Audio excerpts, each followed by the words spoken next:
കഴുത്തിന്റെ ഇവിടെ നല്ല പെയിൻ ഉണ്ട്. ആക്ടിങ്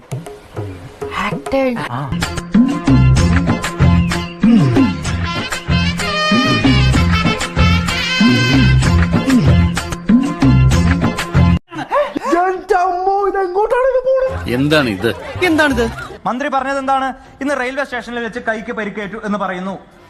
സമ്മതിച്ചേ? ആണല്ലോ. അതിനുശേഷം ആ സമരം പൊളിയുകയാണ്. 2 ദിവസം മുമ്പ് ദേശാഭിമാനിയിൽ മന്ത്രി പങ്കെടുത്ത പരിപാടിയിൽ മന്ത്രിയുടെ കൈക്ക് പരിക്കുണ്ട്.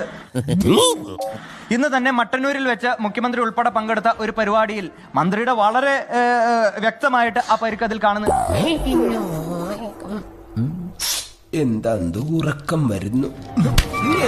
ഏതെങ്കിലും ഒരു വിഷ്വലിൽ ഈ പറയുന്ന കേസുകാർ മന്ത്രിയുടെ ദേഹത്ത് പരിക്കേൽക്കുന്ന തരത്തിൽ ഉള്ള ഏതെങ്കിലും ഒരു വിഷ്വലുകൾ സമയം എത്രയായാലോ ഏതെങ്കിലും ഒരു മാധ്യമ പ്രവർത്തകരുടെ അടുത്തുണ്ടോ? കയ്യിന്ന് പോയടാ ചാർലി.